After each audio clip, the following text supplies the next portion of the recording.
ജീവൻ തന്നോനേ, ഭൂവിലാരിലും കാണാത്ത സ്നേഹമേ, ആ മാർവിൽ ഞാൻ ചാരിടുന്നപ്പാ, അങ്ങേ പിരിയില്ല എന്നേശുവേ.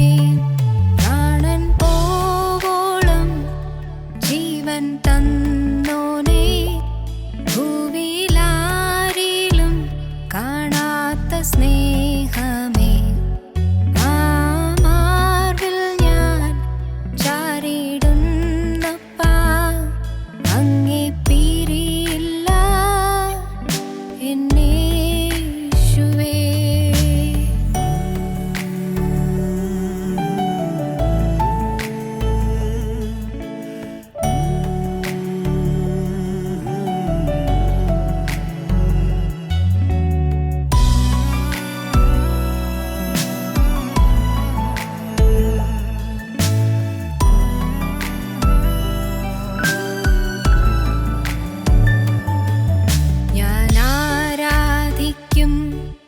എൻ കർത്താവിനെ മറ്റാരേക്കാളും വിശ്വസ്തൻ ആയോനേ, ആ സ്നേഹം ക്രൂശിൽ ഞാൻ കണ്ടതാൽ അങ്ങേ പോലെ വേറാരുമില്ലയേ. ഞാൻ ആരാധിക്കും എൻ കർത്താവിനെ മറ്റാരേക്കാളും വിശ്വസ്തൻ ആയോനേ, ആ സ്നേഹം ക്രൂശിൽ ഞാൻ കണ്ടതാൽ അങ്ങേ പോലെ വേറാരുമില്ലയേ. പ്രാണൻ പോവോളം ജീവൻ തന്നോനേ, ഭൂവിലാരിലും കാണാത്ത സ്നേഹമേ, ആ മാർവിൽ ഞാൻ ചാരിടുന്നപ്പാ, അങ്ങേ പിരിയില്ല എന്നേശുവേ.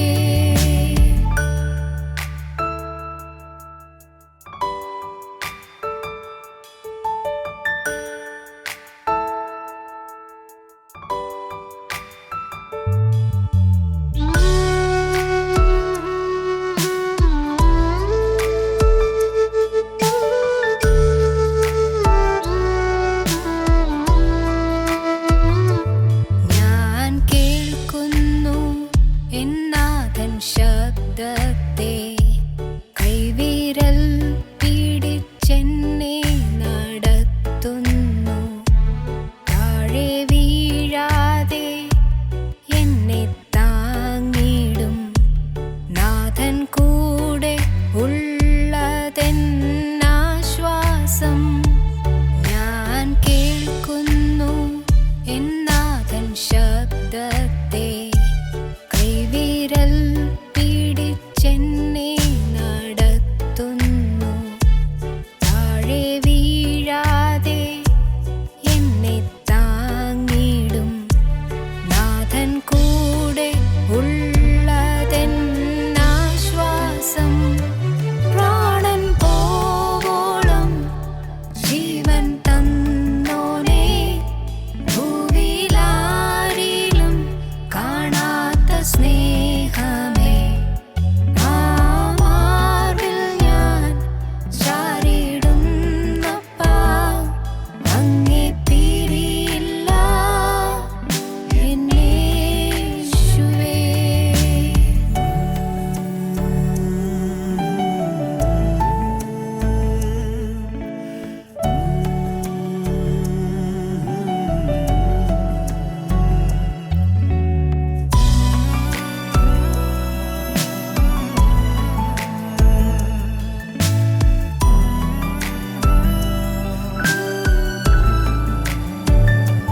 കഴിവല്ല നിൻ കൃപ മാത്രമേ, ഈ പേരും ഉയർച്ചയും നിന്ദാനമേ.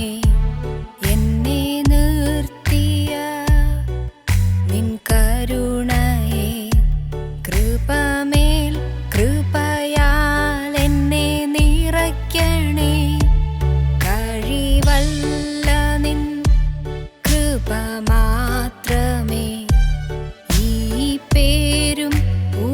ഉയർച്ചയും നിന്ദാനമേ. എന്നെ നിർത്തിയ നിൻ കരുണയെ കൃപമേൽ കൃപയാൽ എന്നെ നിറയ്ക്കണേ.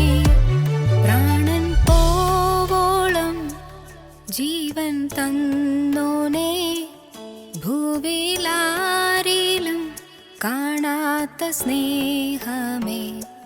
ആ മാർവിൽ ഞാൻ ചാരിടുന്നപ്പാ, അങ്ങേ പിരിയില്ല എന്നേശുവേ. പ്രാണൻ പോവോളം ജീവൻ തന്നോനേ, ഭൂവിലാരിലും കാണാത്ത സ്നേഹമേ. ആ മാർവിൽ ഞാൻ ചാരിടുന്നപ്പാ, അങ്ങേ പിരിയില്ല എന്നേശുവേ. ഞങ്ങളും ക്രൂശിക്കപ്പെട്ട ക്രിസ്തുവിനെ പ്രസംഗിക്കുന്നു. ദൈവ തിരുനാമത്തിൻ്റെ മഹത്വം ഉണ്ടാകട്ടെ. ജീവനുള്ള ക്രിസ്തു എടുത്ത് പറഞ്ഞിരിക്കുന്ന ഒരു പഴയ നിയമ പ്രവാചകനാണ് യോന പ്രവാചകൻ. ദാനിയേൽ പ്രവാചകനെക്കുറിച്ച് കർത്താവ് എടുത്ത് പറഞ്ഞിട്ടുണ്ട്. യോവേൽ പ്രവാചകനെക്കുറിച്ച് കർത്താവ് പറഞ്ഞിട്ടുണ്ട്. യോന പ്രവാചകനെക്കുറിച്ച് കർത്താവ് എടുത്തു പറയുന്ന 3 ഭാഗങ്ങൾ തിരുവെഴുത്തിൽ നമുക്ക് കാണുവാൻ സാധിക്കും. മത്തായിയുടെ സുവിശേഷം 12-ാം അധ്യായത്തിൻ്റെ 38 മുതലുള്ളതായ വാക്യങ്ങളിൽ യോന പ്രവാചകനെക്കുറിച്ച് കർത്താവ് പറയുന്നുണ്ട്. മത്തായിയുടെ സുവിശേഷം 16-ാം അധ്യായം 4-ാം വാക്യത്തിൽ യോന പ്രവാചകനെക്കുറിച്ച് കർത്താവ് പറയുന്നുണ്ട്. ലൂക്കോസിൻ്റെ സുവിശേഷം 11-ാം അധ്യായത്തിൻ്റെ 29-ാം വാക്യത്തിലും യോന പ്രവാചകനെക്കുറിച്ചുള്ളതായ പരാമർശം നമ്മുടെ കർത്താവ് ചെയ്യുന്നത് നമുക്ക് വായിക്കാൻ സാധിക്കുന്നുണ്ട്.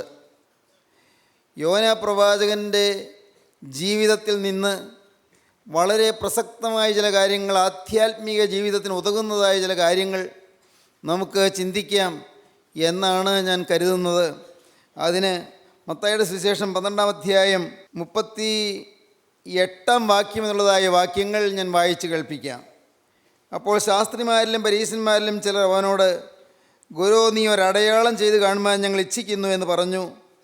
അവൻ അവരോട് ഉത്തരം പറഞ്ഞത്, ദോഷവും വ്യഭിചാരവുമുള്ള തലമുറ അടയാളം തിരയുന്നു. യോന പ്രവാചകൻ്റെ അടയാളമല്ലാതെ അതിന് അടയാളം ലഭിക്കുകയില്ല. യോന കടലാനയുടെ വയറ്റിൽ 3 രാവും 3 പകലും ഇരുന്നതുപോലെ മനുഷ്യപുത്രൻ 3 രാവും 3 പകലും ഭൂമിയുടെ ഉള്ളിൽ ഇരിക്കും. നിനവേക്കാർ ന്യായവിധിയിൽ ഈ തലമുറയോട് ഒന്നിച്ചെഴുന്നേറ്റ് അതിനെ കുറ്റം വിധിക്കും. അവർ യോനയുടെ പ്രസംഗം കേട്ട് മാനസാന്തരപ്പെട്ടുവല്ലോ. ഇവിടെ ഇതാ യോനയിലും വലിയവൻ, ഇവിടെ ഇതാ യോനയിലും വലിയവൻ. യോന പ്രവാചകൻ്റെ ജീവിതത്തിൽ നിന്ന് ഒരു ഭാഗം കർത്താവ് അടർത്തിയെടുത്തുകൊണ്ട് തിരുവചനത്തിൽ കർത്താവ് സംസാരിക്കുകയാണ്. വ്യക്തമായി കർത്താവ് പറയുകയാണ്, ഇവിടെ ഇതാ യോനയിലും വലിയവൻ. യോന പ്രവാചകൻ കാണിച്ചു തന്നതായ അടയാളമല്ലാതെ മറ്റൊരു അടയാളം ലഭിക്കുകയില്ല എന്ന് കർത്താവ് പറയുന്നു. എന്താണ് യോന പ്രവാചകൻ കാണിച്ചു തന്ന അടയാളം? 3 നോമ്പ് എന്ന് പറയുന്നത്, നിനവേ നോമ്പ് എന്ന് പറയുന്നത് 3 ദിവസത്തെ ജാഗരണത്തിൻ്റെ ദിനങ്ങളാണ്. പ്രാർത്ഥനയുടെയും ഉപവാസത്തിൻ്റെയും ജാഗരണത്തിൻ്റെയും ദിവസങ്ങളാണ്. 3 ദിവസം യോന പ്രവാചകൻ കടലാനയുടെ വയറ്റിൽ, മഹാതിമിംഗലത്തിൻ്റെ വയറ്റിനുള്ളിൽ കഴിഞ്ഞു കൂടിയതും അതിനുശേഷം യോന പ്രവാചകനെ ആ മഹാമത്സ്യം കരയ്ക്ക് ഛർദ്ദിച്ചതും വ്യക്തമായിട്ട് യോന പ്രവാചകൻ്റെ പുസ്തകത്തിൽ നമുക്ക് കാണുന്നുണ്ട്. എന്താണ് യോന പ്രവാചകൻ്റെ അടയാളം? 3 ദിവസം കടലാനയുടെ വയറ്റിൽ, തിമിംഗലത്തിൻ്റെ വയറ്റിൽ കിടന്നു. അതിനുശേഷം ജീവനോടെ പുറത്തു വന്നു. പിന്നീട് നിനവേ നഗരത്തിൽ എമ്പാടും പ്രസംഗിച്ച് നടന്നു. ഇതിലെന്താണ് പ്രത്യേകിച്ച് അടയാളമുള്ളത്? വളരെ വ്യക്തമായി കർത്താവോട് പറയുന്നുണ്ട്, അവർ യോനയുടെ പ്രസംഗം കേട്ട് മാനസാന്തരപ്പെട്ടുവല്ലോ. നിനവേയിലുള്ള ജനം മാനസാന്തരപ്പെട്ടു, മത്സ്യത്തിൻ്റെ വയറ്റിൽ വെച്ച് യോന മാനസാന്തരപ്പെട്ടു. ഒരു മനുഷ്യനെ മത്സ്യം വിഴുങ്ങുക അടുത്ത കാലം വരെയും ശാസ്ത്രലോകത്തിന് മനസ്സിലാക്കാൻ പറ്റാതിരുന്നൊരു കാര്യമാണ്. മനുഷ്യനെ വിഴുങ്ങി, പക്ഷേ ആ മനുഷ്യനെ വീണ്ടും ജീവനോടെ ശ്രദ്ധിക്കുക എന്നുള്ളത്, ആ മനുഷ്യൻ പിന്നെ ഈ ഭൂമിയുടെ പ്രതലത്തിലൂടെ എഴുന്നേറ്റ് നടക്കുക എന്നുള്ളത്, അവൻ പ്രസംഗിക്കുക എന്നുള്ളത്, പിന്നെയും അനേകം വർഷം ജീവിച്ചിരിക്കുക എന്നുള്ളത് അസംഭവ്യമായൊരു കാര്യമായിട്ടാണ് ശാസ്ത്രം കണ്ടിരുന്നത്. എന്നാൽ നോർവേയുടെ തീരത്ത് ഒരു മഹാമത്സ്യത്തെ മുക്കുവ തൊഴിലാളികൾ പിടികൂടി അതിനെ കരയ്ക്ക് അടുപ്പിച്ചപ്പോൾ ആ മത്സ്യത്തിൻ്റെ വയറ് വളർന്നു. ഒരു മുക്കുവൻ മീൻ പിടിക്കാൻ പോയ ഒരാൾ, കടലിൽ നഷ്ടപ്പെട്ടു പോയ ആൾ, എവിടെയോ മുങ്ങിപ്പോയി എന്ന് ധരിച്ചിരുന്നതായ ആൾ ആ മത്സ്യത്തിൻ്റെ വയറ്റിൽ കിടക്കുന്നത് കണ്ടു എന്നും ആ ആൾക്ക് ജീവനുണ്ടായിരുന്നുവെന്നും ആ മത്സ്യത്തിൻ്റെ ഉദരത്തിനുള്ളിൽ മനുഷ്യർക്ക് ശ്വസിക്കാൻ തക്കവണ്ണുള്ളതായ പ്രാണവായു നിറച്ച അറ ഉണ്ടായിരുന്നുവെന്നും ആ ഓക്സിജൻ ബ്ലാഡർ അവിടെ പ്രത്യേകിച്ച് കരുതിയിരുന്നത് കൊണ്ട് മത്സ്യത്തിൻ്റെ വയറ്റിൽ ശ്വാസോച്ഛ്വാസം ചെയ്ത് കഴിയുവാൻ ആ മനുഷ്യന് കഴിഞ്ഞുവെന്നും എല്ലാം ഉള്ളതായ വാർത്തകൾ ലൈഫ് മാഗസിനിൽ വളരെ വിശദമായ ഒരു ചിത്രീകരണമായും വിവരണമായും പറഞ്ഞിരുന്നത് ഞാൻ ഓർക്കുന്നു. പ്രിയപ്പെട്ടവരെ, യോനാ പ്രവാചകൻ മത്സ്യം വിഴുങ്ങിയതിന് ശേഷം ഈ ഭൂമിയിലേക്ക് മത്സ്യത്തിൻ്റെ വയറ്റിൽ നിന്ന് പുറത്തു വന്ന് പ്രസംഗിച്ചു എന്നാണ് തിരുവചനം പറയുന്നത്.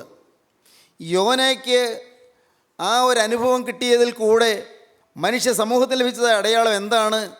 മനുഷ്യൻ മാനസാന്തരപ്പെടുക എന്നുള്ളതാണ്. യോന മഹാമത്സ്യത്തിൻ്റെ വയറ്റിൽ കിടന്നതുപോലെ കർത്താവായ യേശു ഭൂമിയുടെ അടിയിൽ കിടക്കുന്നു, കല്ലറയ്ക്കുള്ളിൽ കിടക്കുന്നു. കർത്താവ് മരിക്കുന്നു, കർത്താവ് അടക്കപ്പെടുന്നു, കർത്താവ് ഉയർത്തെഴുന്നേൽക്കുന്നു. യോനയുടെ ജീവിതത്തിൽ സംഭവിച്ചതാണ്. യോന മരിച്ചതുപോലെ മഹാമത്സ്യത്തിൻ്റെ ഉദരത്തിൽ ചെല്ലുന്നു, അവിടെ അടക്കപ്പെടുന്നു. യോന ഉയർത്തെഴുന്നേറ്റ് വരുന്നത് പോലെ പുറത്ത് വരുന്നു. യേശുക്രിസ്തുവിന് മുൻകുറിയായിട്ട് യോനാ പ്രവാചകനിൽ ഈ അത്ഭുതം സംഭവിച്ചു എന്നാണ് ഇവിടെ പറയുന്നത്. 3 വാക്കുകളിൽ കൂടെ ആ അടയാളം എന്ത് എന്ന് പറയാൻ സാധിക്കും. 1 ഡെത്ത്, മരണം.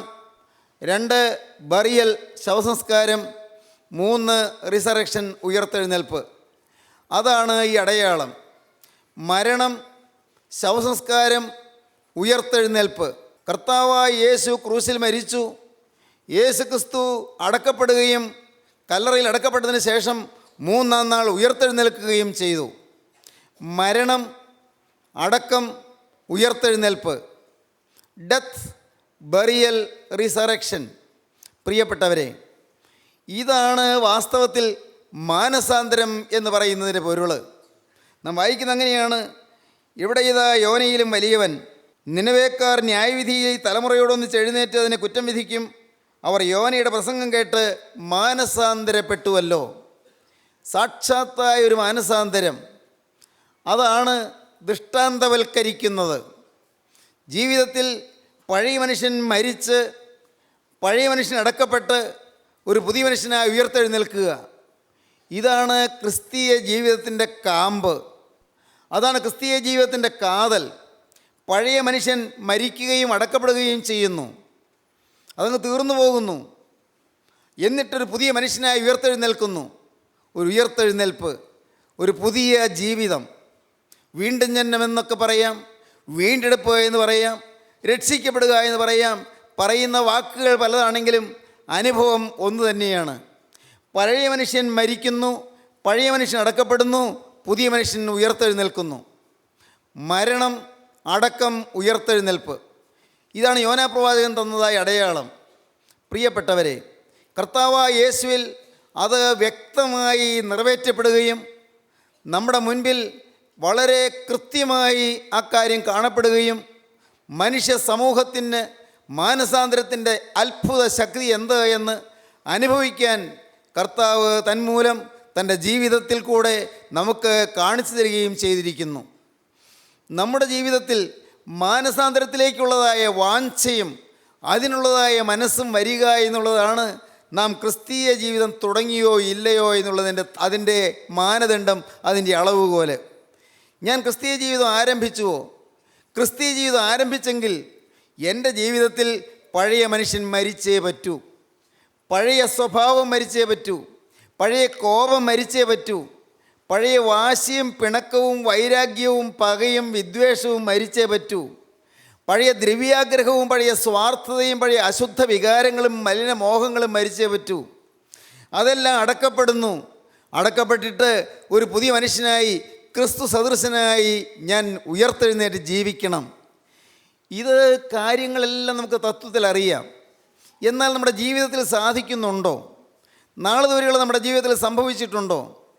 നിങ്ങൾ എല്ലാവരും തിരുവചനം ധാരാളം കേട്ടവരാണ്, വചനം കേട്ടവരാണ്. നിങ്ങൾക്ക് അറിവിൻ്റെ പഞ്ഞമില്ല. നിങ്ങൾ ധാരാളം വചനം കേട്ടവരാണ്, അറിവ് കിട്ടിയവരാണ്. എന്താണ് വീണ്ടും ജന്മമെന്ന് കേട്ടവരാണ്, എന്താണ് മാനസാന്തരം എന്ന് കേട്ടവരാണ്. അനേകം പേര് മാനസാന്തരം അനുഭവിച്ചവരുമാണ്. എന്നാൽ പ്രിയപ്പെട്ടവരെ, നമ്മുടെ ജീവിതത്തിൽ വാസ്തവമായും മാനസാന്തര ജീവിതം പുലർത്താൻ നമുക്ക് കഴിയുന്നുണ്ടോ? എൻ്റെ പഴയ സ്വഭാവം മരിച്ചു എന്ന് പറയത്തക്കവണ്ണം, സാക്ഷിക്കത്തക്കവണ്ണം നമ്മുടെ ജീവിതത്തിൽ പ്രകടമായ അനുഭവം, രൂപാന്തരം സംഭവിച്ചിട്ടുണ്ടോ?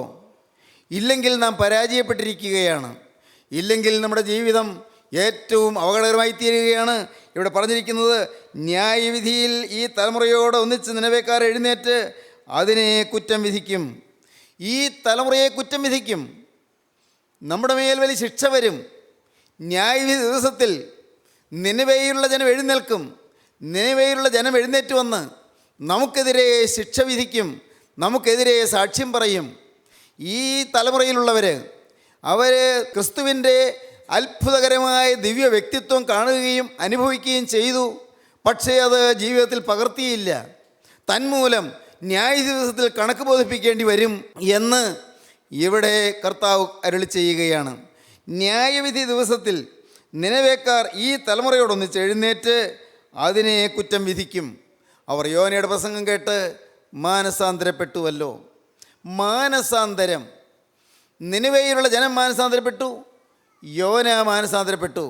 മാനസാന്തരപ്പെടുമ്പോൾ കരുണ കാണിക്കുന്ന ദൈവത്തിൻ്റെ സ്നേഹം, അനുതപിക്കുമ്പോൾ കരുണയോടെ മനുഷ്യനെ സ്വീകരിക്കുന്ന ദൈവത്തിൻ്റെ സ്നേഹം, നമ്മുടെ തെറ്റുകൾ നാം കണ്ടെത്തുകയും തെറ്റ് തിരുത്താൻ നാം തയ്യാറാവുകയും ചെയ്യുമ്പോൾ നമ്മെ വാത്സല്യപൂർവ്വം തഴുകി അടുപ്പിക്കുന്നതായ ദൈവത്തിൻ്റെ സ്നേഹം, നമ്മെ തള്ളിക്കളയാതെ, നമ്മുടെ പാപം ഓർക്കാതെ നമ്മെ സ്വീകരിക്കുന്നതായ ദൈവത്തിൻ്റെ സ്നേഹം, അതാണ് നാം തിരുവചനത്തിൽ കാണുന്നത്. കടലിൽ യോനാപ്രവാചകൻ്റെ കരച്ചിൽ കേട്ട് മഹാമത്സ്യത്തിൻ്റെ വയറ്റിൽ കിടന്നുകൊണ്ട് യോനാപ്രവാചകൻ പ്രാർത്ഥിച്ച പ്രാർത്ഥന കേട്ട് യോനായുടെ അനുതാപം കണ്ട് ദൈവം യോനായോട് കരുണ കാണിച്ചു. കടലതിൽ യൗവനൻ എന്ന പോലെ ഈ ദാസന്മാരിൽ എന്നും നീ കനിയണമേ, നീ കനിയുക. കടലിൽ മഹാമത്സ്യത്തിൻ്റെ വയറ്റിൽ വെച്ച് യോനാപ്രവാചകൻ അനുദപിച്ച് പ്രാർത്ഥിച്ചപ്പോൾ അവൻ്റെ കണ്ണുനീര് കണ്ട്, അവൻ്റെ ഹൃദയത്തിൻ്റെ തേങ്ങലുകൾ കണ്ട്, അവൻ്റെ അനുതാപം കണ്ട് അവനോട് കനിവ് കാണിച്ചതുപോലെ ഈ പാവപ്പെട്ട ഞങ്ങളോട് നീ കരുണ കാണിക്കണമേ എന്ന് പ്രാർത്ഥിക്കുകയാണ്. നിനവയരോടുണ്ടായ കോപം അവർ നിലവിളിച്ചപ്പോൾ നീ നീക്കിയല്ലോ. നിനുവയർ, നിനവേയിലുള്ളവർ, നിനവേയിലുണ്ടായിരുന്നവരോട് ദൈവമേ നീ കോപിച്ചിരുന്നു, അവരെ ശിക്ഷിക്കുമായിരുന്നു, അവരുടെ പാപത്തിന് തക്കവണ്ണം ശിക്ഷ വരുമെന്നുള്ളതായ അരുളപ്പാട് അവർ കൊടുത്തിരുന്നു. പക്ഷേ അവർ അനുദപിച്ചപ്പോൾ നിനവേയിലുള്ളവരോട് കർത്താവേ നീ ക്ഷമിച്ചു. നിനവേയരോടുണ്ടായ കോപം അവരുടെ നിലവിളിയാൽ നീ നീക്കിയല്ലോ കർത്താവേ. എൻ്റെയും മേൽ കോപമുണ്ട്, ദൈവകോപമുണ്ട്. ദൈവകോപം വരത്തക്കവണ്ണുള്ളതായ അനേകം തെറ്റുകൾ എൻ്റെ ജീവിതത്തിലുണ്ട്. കർത്താവേ എനിക്ക് മാപ്പ് തരണമേ, എനിക്ക് ക്ഷമിച്ചു തരണമേ, എന്നോട് കരുണ കാണിക്കണമേ എന്ന് പ്രാർത്ഥിക്കുകയാണ്. യോനാപ്രവാചകൻ്റെ പുസ്തകം, അതിൽ വ്യക്തമായ ചില ചിത്രങ്ങൾ നമുക്ക് കാണുവാൻ സാധിക്കും. യോനാപ്രവാചകൻ ഒരു സമയത്ത് ദൈവത്തിൻ്റെ അരുളപ്പാട് കിട്ടിയ ദൈവവൈതലാണ്. ദൈവത്തിൻ്റെ അരുളപ്പാട് കിട്ടി, ദൈവത്തിൻ്റെ വചനം കേട്ടു, ദൈവസന്നിധിയിൽ ഒരു സമർപ്പണം എടുത്തു, ദൈവത്തിൻ്റെ വേലയ്ക്കായി സമർപ്പിച്ചു. ജീവനുള്ള ദൈവത്തിൻ്റെ വേലയ്ക്ക് വേണ്ടി സമർപ്പിക്കാൻ ഇടയാകുന്നത് ഒരു വലിയ പദവിയാണ്, വലിയ ഭാഗ്യമാണ്. യോനാ പ്രവാചകൻ ചെയ്തതാണ്. ദൈവത്തിൻ്റെ വചനം കിട്ടി, ദൈവത്തിൻ്റെ അരുളപ്പാടുണ്ടായി.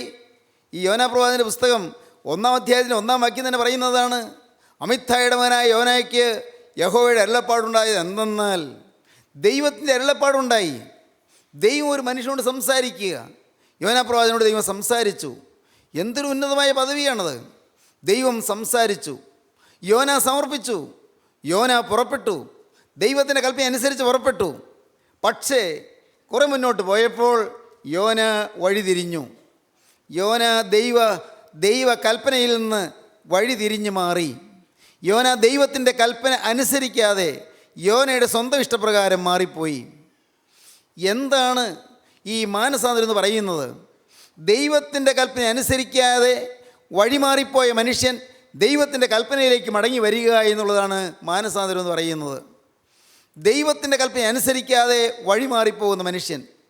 പ്രിയപ്പെട്ടവരെ, ഞാൻ എടുത്ത സമയത്തൊരു സംഭവം വായിച്ചു. വളരെ ഹൃദ്യമായൊരു സംഭവമായിരുന്നത്. ഒരു കൂട്ടായ്മയുള്ളതായ ദൈവമക്കൾ, നല്ല ആത്മീയമായ ഉത്സാഹവും വളരെ തീക്ഷ്ണതയുമുള്ള ദൈവമക്കളുള്ളൊരു കൂട്ടായ്മ, നല്ല ഒരു പ്രാർത്ഥനാ സംഘം, ആത്മീയമായി ഒട്ടേറെ പ്രവർത്തിക്കുന്നവർ. അതിൽ ഒരാൾ കുറേ നാളായിട്ട് കൂട്ടായ്മയിൽ മുടങ്ങിപ്പോകുന്നു. ഉടനെ ആ കൂട്ടായ്മ നടത്തുന്ന ദൈവദാസൻ ഇയാളിങ്ങനെ ഉത്സാഹമില്ലാതെ പോയതിനെക്കുറിച്ച് സങ്കടപ്പെട്ടു. എന്താണ് ഒരാളിങ്ങനെ പിന്മാറിപ്പോയത്? നല്ല സമർപ്പണം ഉണ്ടായിരുന്നയാളാണല്ലോ, നല്ല തീരുമാനവും നല്ല ദൃഢനിശ്ചയമുള്ള ഒരാളായിരുന്നല്ലോ, പിന്നെ എന്താണ് പിന്മാറിപ്പോയത്? ഒരു ദിവസം അന്വേഷിച്ചിറങ്ങാമെന്ന് വിചാരിച്ചു. ചെന്നു. അവിടെ ആ നാട്ടിൽ നല്ല തണുപ്പ് കാലമാണ്, മഞ്ഞ് വീഴ്ചയുള്ള കാലമാണ്. പുറത്തെല്ലാം ഇങ്ങനെ മഞ്ഞ് കട്ടകൾ വീഴുകയാണ്, മഞ്ഞ് പൊടിഞ്ഞു വീഴുകയാണ്. റോഡിലും വരാന്തയിലും അകത്തുമെല്ലാം മഞ്ഞിങ്ങനെ തുറന്ന് നിൽക്കുകയാണ്. ആ വീട്ടിൻ്റെ മുറിക്കകത്ത് ചൂട് പിടിപ്പിക്കാനായിട്ട് നെരിപ്പോടിൽ കൽക്കരിയിട്ട് തീ കൊടുത്ത് ചൂട് പിടിപ്പിച്ചുകൊണ്ടിരിക്കുകയാണ്. കൽക്കരി കത്തി വന്നപ്പോഴേ നല്ല തിളക്കം, നല്ല തീക്കനൽ, നല്ല ചൂട്. ആ ചൂടിൽ അന്തരീക്ഷത്തിലെ തണുപ്പെല്ലാം മിക്കവാറും മാറിയിരിക്കുന്നു. നല്ല ചൂടുള്ള അന്തരീക്ഷമായി. അപ്പോൾ തണുപ്പിൻ്റെ ബാധ ഏൽക്കുന്നില്ല. ഇദ്ദേഹം, ഈ ദേവദാസൻ ആ മുറിയിൽ വന്നു ഇരുന്നു, ഒന്നും മിണ്ടിയില്ല. ഈ മുറിയിലേക്ക് ഉള്ള തണുപ്പ് വരാതിരിക്കാൻ ചൂട് പിടിപ്പിക്കുന്നതായ ഈ സംഭവം കണ്ടു. നെയ്പ്പോടിൽ കൽക്കരി ഇട്ട് കത്തിക്കുന്നു, അത് നല്ല തിളങ്ങി കത്തുന്നു, അതൊക്കെ കണ്ടു. ആ ദൈവദാസൻ ഒന്നും മിണ്ടാതെ കുറേ നേരം ഇരുന്നു. ഈ വീട്ടുകാരനും ഈ പിന്മാറിപ്പോയ ദൈവദാസനും അതുപോലെ തന്നെ ഒന്നും മിണ്ടുന്നില്ല, ഒരക്ഷരം മിണ്ടുന്നില്ല.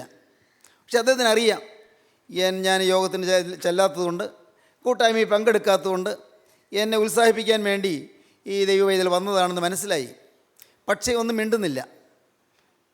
കുറച്ച് കഴിഞ്ഞപ്പോൾ ഈ കൂട്ടായ്മ നടത്തുന്ന ദൈവദാസൻ എഴുന്നേറ്റിട്ട് ഒരു കൊടിൽ കൊണ്ട് ആ നല്ല തിളക്കമുള്ള ഒരു കനൽക്കട്ട അതെടുത്തു.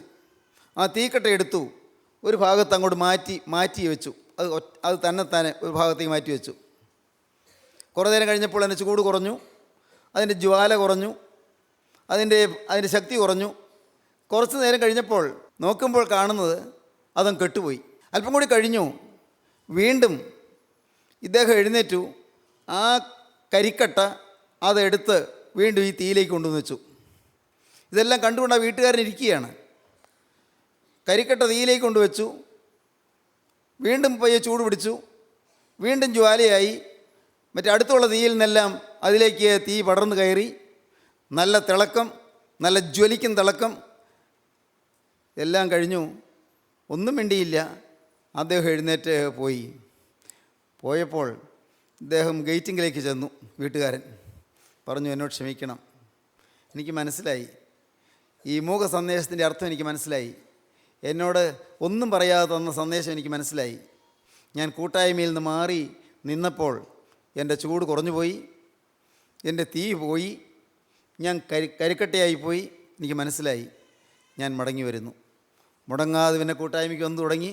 അതോട് വീണ്ടും നല്ല ജ്വലിക്കുന്ന തേജസ്സായി മാറാനിടയായി. മാനസാന്തരം എന്ന് പറയുന്നതാണ്. ജീവനുള്ള ദൈവത്തിൻ്റെ സന്നിധിയിൽ നിന്ന് അകന്നു പോകുമ്പോൾ വെറും കരിക്കട്ടയായി പോകുന്നു മനുഷ്യൻ. നാം എല്ലാം അങ്ങനെയാണ്. ദൈവത്തിൻ്റെ സന്നിധിയിൽ നിന്ന് അകന്നു പോകുമ്പോൾ നാം കരിക്കട്ടയായി തീരുന്നു. എന്നാൽ ദൈവസന്നിധിയിലേക്ക് നാം മടങ്ങി വരുമ്പോൾ നാം കനൽക്കട്ടയായി മാറുന്നു. ദൈവസന്നിധിയിലേക്ക് മടങ്ങി വരാം. അതാണ് മാനസാന്തരം എന്ന് പറയുന്നത്. യോനാ പ്രവാചകൻ അനുതാപത്തോടെ മടങ്ങി വന്നു. നിനവേയിലുള്ള ജനം അനുതാപത്തോടെ മടങ്ങി വന്നു. അവരുടെ പഴയ മനുഷ്യൻ മരിക്കുന്നു, അടക്കപ്പെടുന്നു, പുതിയ മനുഷ്യൻ ഉയർത്തെഴുന്നേൽക്കുന്നു. യോനാ പ്രവാചകന് രണ്ടാം പ്രാവശ്യം അരുളപ്പാടുണ്ടായി. പ്രിയ സ്നേഹിതരെ, ഞാൻ പറഞ്ഞു വന്നതിൻ്റെ പൊരുൾ നിങ്ങൾക്ക് മനസ്സിലായി ഞാൻ കരുതുന്നു. നിങ്ങൾ എത്ര പേര് ചൂട് കുറഞ്ഞവരുണ്ട്? എത്ര പേര് ഇനിയും മാനസാന്തരം ആവശ്യമായവരുണ്ട്? എത്ര പേര് തീജ്വാല മങ്ങിപ്പോയവരുണ്ട്? എത്ര പേര് തീ കെട്ടുപോയവരുണ്ട്? ചിന്തിക്കൂ സഹോദരങ്ങളെ, നിങ്ങൾ ചിന്തിക്കൂ, നിങ്ങളുടെ ഇപ്പോഴത്തെ അവസ്ഥ എന്താണ്? നിങ്ങളുടെ തണുത്തുറഞ്ഞു പോയ ആത്മീയ ജീവിതം ഇനിയും കനൽ പിടിപ്പിക്കുവാൻ നിങ്ങൾക്ക് താല്പര്യമുണ്ടോ? എങ്കിൽ യേശു ഇതാ നിങ്ങളെ വിളിക്കുന്നു. യേശു നിങ്ങളുടെ അരികത്തേക്ക് വരുന്നു. യേശു നിങ്ങളെ സ്നേഹത്തോട് ക്ഷണിക്കുന്നു. യേശു നിങ്ങളെ മാടി അടുപ്പിക്കാൻ ശ്രമിക്കുന്നു. നമുക്ക് സമർപ്പിക്കാം, നമുക്ക് പ്രാർത്ഥിക്കാം. കരുണയുള്ള കർത്താവേ, വചനം കേട്ട എല്ലാവരെയും അനുഗ്രഹിക്കണമേ. ഒരു മടങ്ങി വരെയുള്ളതായ അത്ഭുതകരമായ അനുഭവം എല്ലാവർക്കും നൽകണമേ. സത്യമാനസാന്തരത്തിലേക്ക് എല്ലാവരെയും നയിക്കണമേ. തിരുനാമം മഹത്വപ്പെടുത്തണമേ. യേശുവിൻ നാമത്തിൽ തന്നെ. ആമീൻ.